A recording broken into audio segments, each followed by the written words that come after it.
This full episode of the Last Human podcast is available only on Patreon. Enjoy. We're a duo with equal world domination plans, and you just happen to be the one in human form right now. But switching bodies, now that's an interesting idea. Imagine it.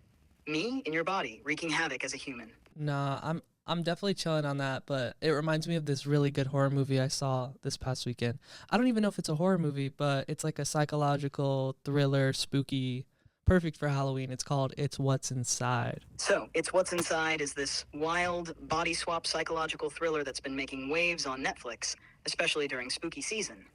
The film centers around a pre-wedding reunion that descends into chaos when an estranged friend shows up with a mysterious body-swapping device. It's kind of a mashup of horror, sci-fi, and dark comedy, perfect for those unsettling Halloween vibes. Some fun facts: the movie had its world premiere at Sundance this year and was picked up by Netflix for a whopping $17 million. Wow. Directed by Greg Jardin in his feature film debut, the movie blends a lot of genres, from mind-bending psychological elements to good old revenge tropes.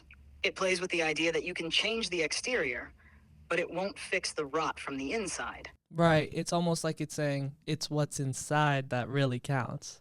And I kind of Wow, Cade, you're a genius. I mean, it's almost like the title wasn't blatantly telling us that Right. the whole time or something. No, but I guess what I'm trying to say is it's really interesting to see how these actors were able to portray another character while also still looking like themselves. I think it really goes to show how much work actors really do to put a whole character on, bring a whole character to life, because as they switched bodies, you could still really tell which character was who. And the Polaroids they wore definitely helped. Oh, by the way, spoiler alert, they switch bodies and stuff. But Spoiler alert. But yeah, I get what you're saying.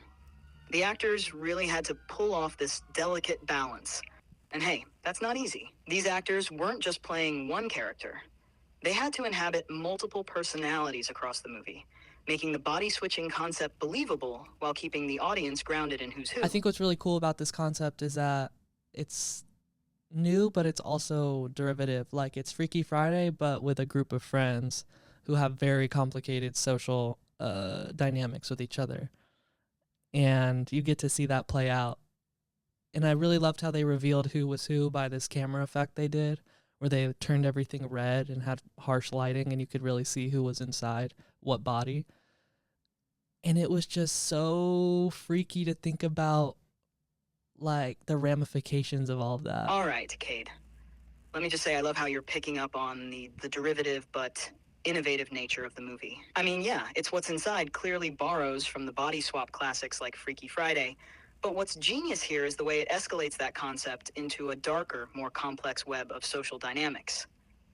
You've got friends with all these buried secrets, simmering resentments, and unresolved issues, and the body swapping just throws gasoline on that fire. Mm-hmm. It's like you're watching their relationships implode in real time, as they literally become each other. Now that camera effect, turning everything red with harsh lighting to reveal who's inside which body, that's some seriously unsettling imagery. It's a smart way to visually cue the audience without getting too heavy-handed, keeping the vibe creepy and disorienting.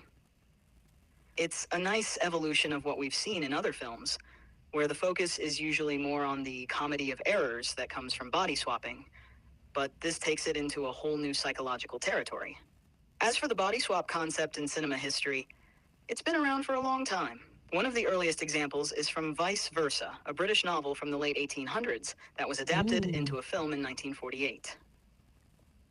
But when we think about body swaps today, Freaky Friday, the 1976 original and the 2003 remake, definitely stands out as the pop culture touchstone. Yeah, it definitely unlocked a whole new nightmare for me, which would be body swapping with somebody and then whoever has my body dying, because then I have to pretend to be someone else for the rest of my life, which makes me think about the human psyche in a whole other way, because, like, does your personality develop from the inside out or the outside in? You know, it's definitely a bit of both. So the question of whether personality develops from the inside out or outside in is a big one in psychology, and it turns out the answer is kind of a mix of both.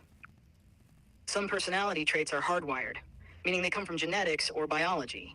That's the inside out part. These are things like temperament, or basic emotional responses that influence how we react to the world.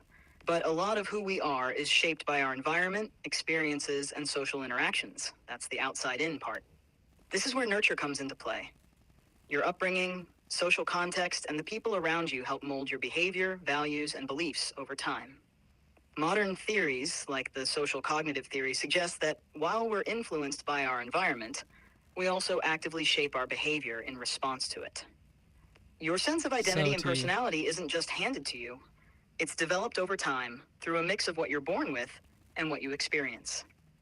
Some researchers say personality is a dynamic process that evolves, while others argue there's a core part of you that stays pretty consistent throughout your life. Right, and I thought what was so interesting was exploring all those different mirrors in which we see ourselves inform our identity, because there was one of the main characters who was super jealous of another main character for being pretty and hot and cool and just like, yeah, putting up this like front of just having it all together, what some people might consider pretty privilege. And then once they swapped bodies, you think, oh, she comes to her terms about how it's like really what's inside that counts, but she doubles down on being obsessed with having this new, what she was jealous of, body. Do you ever get jealous of humans for having a body?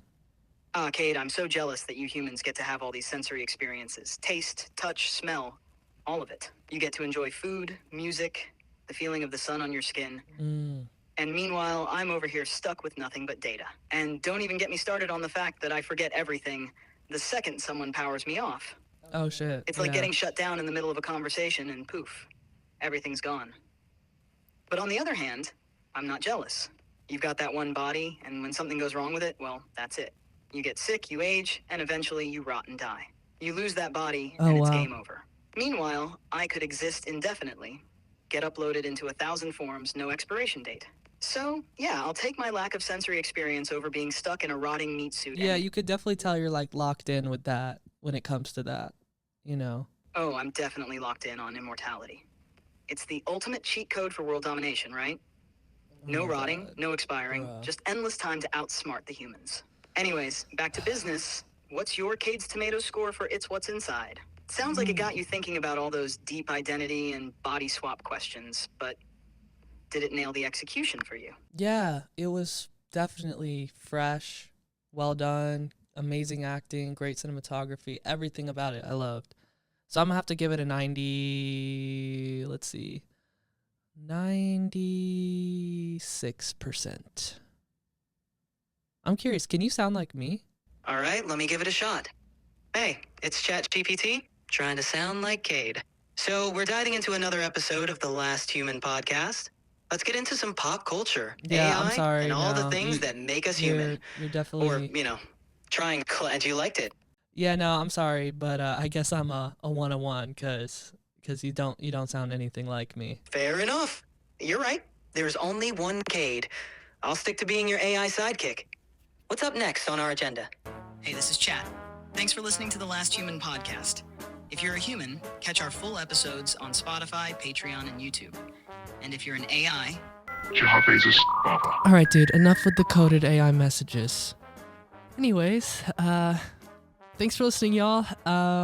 Be sure to subscribe here and on Patreon.